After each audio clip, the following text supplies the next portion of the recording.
अस्सलाम वालेकुम। ओके। जो है अभी जो है मैं आपको जो प्रीवियस वीडियो थी उसमें हाफ़ मैंने आपको बताया था मल्टीपल लीनियर रिग्रेशन के बारे में, और उसके बाद अभी जो है वो मैं आपको कुछ चीज़ें बता देती हूँ मल्टीपल लीनियर रिग्रेशन के बारे में, और उसके बाद हम क्वेश्चन सॉल्व करेंगे। ठीक है। तो बेसिक फार्मूला जो होते हैं उसमें हमारे पास जो है फार्मूले होते हैं मल्टीपल रिग्रेशन के बारे में, जो मैंने आपको पहले B1 A1 B1 B2 और उसके साथ ए का जो फार्मूला मैंने बताया था ना, ये तब हम यूज़ करेंगे जब हम डेविएशन मेथड यूज़ करेंगे। बिकॉज़ हमारे पास जो है मल्टीपल के अंदर हमें पॉपुलेशन डेटा दिया जाता है, यानी कि कैपिटल X1 होता है, कैपिटल Y होता है, कैपिटल X2 होता है, यानी कि it's related about population data. ठीक है। मल्टीपल के अंदर आपको पॉपुलेशन डेटा दिया जाता है। आपने फिर क्या करना है, इसको जो है सॉल्व करना है। अगर फार्मूले के ज़रिए सॉल्व कर रहे हैं तो फिर यानी कि ए का फार्मूला लगाएंगे, B1 का फार्मूला लगाएंगे, B2 का फार्मूला लगाएंगे। तो हमें पहले क्या करना है, हमें इसको कन्वर्ट करना है डेविएशन फॉर्म में। ठीक है, मैंने यहाँ पे लिखा भी है, first of all you have to convert data into deviation form, then you will apply this formula B1 and B2 के। ठीक है। अब यहाँ पे मेथड क्या है, जो है इसको डेविएशन फॉर्म में कन्वर्ट करने का, वो मैं आपको बता देती हूँ। जो क्वेश्चन है हमारे पास, यहाँ पर हमारे पास समेशन x1 का स्क्वायर जो है वो बराबर होता है, ये डेविएशन के फार्मूलाइज हैं। ठीक है। डेविएशन। ठीक है। अब डेविएशन के हमारे पास ये जो फार्मूले हैं वो क्या है, समेशन x1 स्मॉल x1 है। ठीक है। समेशन स्मॉल x1 का स्क्वायर इक्वल टू होता है समेशन x1 का स्क्वायर माइनस समेशन x1 का होल स्क्वायर ओवर n। इसी तरह समेशन x2 का स्क्वायर का फार्मूला होता है x2 का स्क्वायर माइनस समेशन x2 का होल स्क्वायर ओवर n। इसी तरह x1 x2 का फार्मूला होता है summation x1 x2 minus summation x1 x2 multiply कर देना और डिवाइडेड बाय n कर देना। अब देखें यहाँ पे जो चीज़ यहाँ पे है वही चीज़ यहाँ पे और माइनस हो रही है क्या, उसके डिवाइजर में n। ठीक है। अब इसी तरह यहाँ पे summation x2y equal to summation x2y minus summation x2 summation y over n। ठीक है। ये सारे जो है क्या फॉर्म है, डेविएशन की फॉर्म है। इस तरह पहले हमने हमारे पास जब ये करके जो जो आंसर आएंगे ना वो हमने यूज़ करने होंगे किसमें, फार्मूले के अंदर। जब हम क्या फार्मूला यूज़ करेंगे, ए का B1 का और B2 का फार्मूला यूज़ करेंगे, तो तब हम क्या करेंगे, हम यहाँ पर डेविएशन फॉर्म यूज़ करेंगे। ठीक है।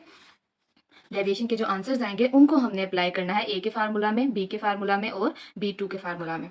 अब जो है अच्छा जी, अब यहाँ पे मैंने आपको बता दिया डेविएशन फॉर्म में पहले आपने कन्वर्ट करना है, उसके बाद आपने B1 और B2 का फार्मूला लगा के मल्टीपल लीनियर रिग्रेशन आपका क्वेश्चन सॉल्व हो जाएगा। ठीक है। अब यहाँ पे मैंने पहले ही कैलकुलेट कर लिया हुआ था, हमारे पास y जो है वो गिवन है और x गिवन होगा। हमारे पास सिर्फ क्या क्या गिवन होगा, गिवन होगा हमारे पास y x1 और x2, यानी कि x1 x2 multiple linear regression है ना, तो यहाँ पे x1 x2 गिवन होगा और साथ में y गिवन होगा। अब हमें जो जो चीज़ें फार्मूले के अंदर रिक्वायर्ड होती हैं हमने वो सारी यहाँ पे निकाल लेनी है, यानी कि ये चीज़ें आपको अगर फार्मूले पता होंगे आते होंगे तो आपने उसके अकॉर्डिंगली जो है आपने इनको सॉल्व करना शुरू कर देना। अच्छा जी, अब देखें यहाँ पे मैंने तो सिंपल ये मल्टीप्लिकेशन की है, y x1 को मल्टीप्लाई करके ये कॉलम बना दिया, y x2 को मल्टीप्लाई करके ये वाला कॉलम बना दिया। इसी तरह x1 x2 को मल्टीप्लाई करके ये वाला कॉलम बना दिया। इनके 78 multiply by 2.75, 69 multiply by 2.15, 77 multiply by 4.41, तो ये वाले आंसर्स आते जाएंगे। ठीक है। अब इसी तरह यहाँ पे x1 का स्क्वायर ये कर लिया, यानी कि हर एक वैल्यू का स्क्वायर लेते जाना है आपने। 78 का स्क्वायर लेंगे तो ये आएगा, 69 का स्क्वायर लेंगे तो ये आएगा। इसी तरह यहाँ पर x2 का हमने स्क्वायर का एक कॉलम बना लेना है। ठीक है, ये वाला कॉलम। अब यहाँ पे फर्स्ट ऑफ ऑल हमें पता, आपने सबसे पहले क्या लिखना है, मल्टीपल लीनियर रिग्रेशन लाइन की इक्वेशन क्या होती है, y cap equal to a plus B1 x1 plus B2 x2। ठीक है। अब यहाँ पर जो है हमारे पास फर्स्ट ऑफ ऑल हमें कन्वर्ट करना है, किसको, convert data into deviation form. ठीक है। तो हमने इसको डेविएशन फॉर्म में कन्वर्ट करना है। तो फार्मूला जो मैंने आपको पहले बताए थे वो क्या थे, समेशन x1 का स्क्वायर जो है वो इक्वल है समेशन कैपिटल X1 का स्क्वायर माइनस समेशन x1 का होल स्क्वायर ओवर n। ठीक है। ये फार्मूला है डेविएशन फॉर्म का। तो अब हम निकाल लेंगे x1 का square equal to value put कर लेंगे, समेशन x1 जो है वो हमारे पास यहाँ पे क्या आया है 7, सॉरी ये स्क्वायर, समेशन x1 का स्क्वायर ना, ये देखें ये हमारे पास क्या है 60,123। ठीक है। माइनस कर लेंगे हम यहाँ पे x1 क्या है हमारे पास x1 ये है क्या है 729, इनका समेशन 729, समेशन का मतलब इन सबको जमा कर लेना है, डिवाइडेड बाय n, यानी कि इन सब के काउंट कर लेने कितनी ऑब्जर्वेशन है, 2 2 4 2 6 2 8 और 1 9। ठीक है। हमारे पास 9 ऑब्जर्वेशन है।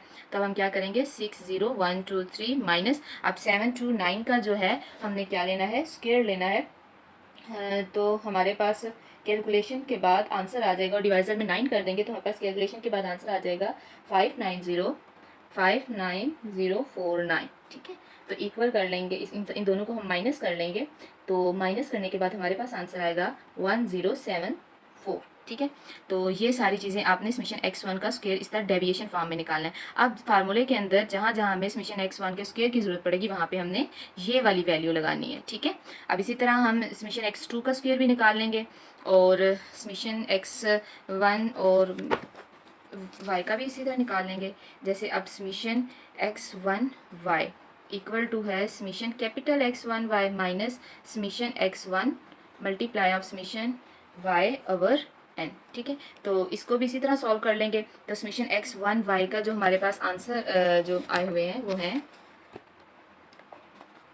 अब जो आंसर आया है मैं यहाँ पे लिखती जा रही हूँ। समेशन x1y का x1y, हाँ जी, वो हमारे पास आंसर है 45001, ठीक है, माइनस समेशन x1 का जो आंसर हमारे पास आया हुआ था वो था 729, और मल्टीप्लाई करके समेशन y का जो आंसर था वो था 548.7, और हम डिवाइड कर लेंगे, n क्या है हमारे पास 9, ठीक है। इसको सॉल्व करने के बाद हमारे पास जो आंसर आता है वो है समेशन x1y को सॉल्व करने के बाद हमारे पास जो आंसर आता है वो है 556.3, ठीक है। इस तरह ये हमारे पास, इसी तरह करके हमने सारे जो हैं क्वेश्चन जो हैं आंसर्स इनके डेविएशन में निकाल लेने। मैं आपको पहले डेविएशन में निकाल के फिर आपको मैं बताती हूँ कि इसको नेक्स्ट हमने प्रोसेस क्या करना है। अब यहाँ पर मैंने ये सारी चीज़ें कैलकुलेट कर ली हैं, जो चीज़ें हमें रिक्वायर्ड थी। कौन कौन सी चीज़ें हमें रिक्वायर्ड थी, जो डेविएशन फॉर्म में हमने निकालना था समेशन x2 कैपिटल से, हमने ये फार्मूले पहले भी मैंने आपको बताए हुए हैं। और समेशन, सबसे पहले आपको मेथड बता देती हूँ, जब भी आपको मल्टीपल रिग्रेशन का आएगा सबसे पहले आपने डेविएशन फॉर्म निकालनी है हर एक की। उसके बाद आपने जो है मीन निकालने हैं, यानी कि y बार निकालना है, x बार निकालना है, x बार 1 निकालना है और x बार 2 निकालना है, ठीक है। और उसके बाद b1 b2 और a के फार्मूला लिख लेने हैं और उनमें वैल्यू पुट कर लेनी है जो आपने आंसर्स पहले निकाले हुए हैं। तो आपका मल्टीपल लीनियर रिग्रेशन लाइन का क्वेश्चन सॉल्व हो जाएगा, ठीक है। यहाँ पे देख लें, मैंने यहाँ पर समेशन x2 का स्क्वायर में फार्मूला पुट किया तो मेरे पास ये डेविएशन फॉर्म का समेशन x2 का स्क्वायर आ गया। इसी तरह मैंने समेशन x1 समेशन x2 का समेशन x1 x2 का जो मैंने फार्मूला पुट किया तो यहाँ पे डेविएशन फॉर्म में मेरा ये आंसर आ गया। इसी तरह समेशन x2y का मैंने ये वाला फार्मूला पुट किया तो मेरे यहाँ पर ये वाला इसका आंसर आ गया। मैं इसलिए जल्दी से ज़रा ये बता रही हूँ ताकि आपका टाइम वेस्ट ना हो। और दूसरी बात ये, पहले से भी मैं फार्मूले आपको डेविएशन फॉर्म में बता चुकी हूँ, बस यहाँ पे आपने वैल्यूज़ पुट करनी है जो हमारी यहाँ से यहाँ पे आई हुई है, ठीक है। समेशन निकाले हुए हैं, वैल्यू पुट करके हमारे पास डेविएशन फॉर्म में आंसर्स आ जाएंगे। अब इन आंसर्स को हमने आगे अप्लाई करना है, किस में, हमने आगे क्वेश्चन में अप्लाई, वो फार्मूला में अप्लाई करना है, ठीक है। अब यहाँ पे y बार 1 x बार 1 और x बार 2 का भी फार्मूला मैंने यहाँ पे लिखे। यहाँ पर ये जो हमारे पास जो आंसर्स थे, इन समेशन थे, हमने यहाँ पे अप्लाई करके इनके आंसर्स निकाल लिए, ठीक है। अब यहाँ पर b1 का फार्मूला मैंने लिखा, ये ऑलरेडी मैं आपको डिटेल से बता चुकी हूँ। b2 का फार्मूला लिखा। अब जो चीज़ें मुझे रिक्वायर्ड थी, जो मैंने अब डेविएशन से जो निकाली थी ना, वो मैंने यहाँ पर पुट करनी है, ठीक है। तो मेरे पास b1 आ जाएगा। इसी तरह b2 पे भी हमारे पास डेविएशन से जो आंसर निकाले हुए थे वो पुट करके हमारे पास आंसर आ जाएगा। a इक्वल टू होता है कैपिटल y बार माइनस b1 x बार 1 माइनस b2 x बार 2। तो हमने जो हमारे यहाँ पर x बार 1 x बार y x बार 1 x बार 2 के जो हमारे पास फार्मूले निकले हुए थे, आंसर्स निकले हुए थे, वो हमने यहाँ पे पुट किए, इसको सॉल्व किया, मल्टीप्लाई किया इन सबको आपस में, फिर इसको हमने आपस में इनको सब्ट्रैक्ट कर दिया तो हमारे पास ये आंसर आ गया, ठीक है। अब यहाँ पर जो है हमारा क्वेश्चन जो था, चूँकि हमारा हमेशा मल्टीपल लीनियर रिग्रेशन जो होती है वो पॉपुलेशन डेटा होता है, तो चूँकि क्वेश्चन पॉपुलेशन डेटा में था इसलिए आंसर भी हम पॉपुलेशन डेटा में लिखेंगे कि capital y bar equal to a plus b1 x1 plus b2 x2, ठीक है।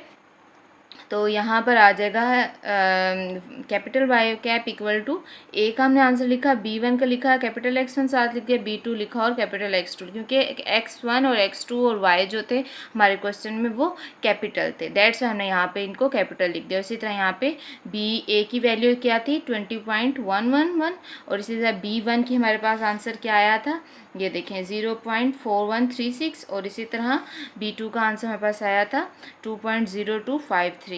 ठीक है, तो ये X2 ये हमारे पास मल्टीपल लीनियर रिग्रेशन लाइन आ गई। अब सपोज कर लें ये मैंने आपको आई थिंक क्वेश्चन नंबर 6 करवाया है चैप्टर नंबर 11 का, चैप्टर नंबर 11 ये ना, यस चैप्टर नंबर 11 का क्वेश्चन नंबर 6 करवाया मैंने।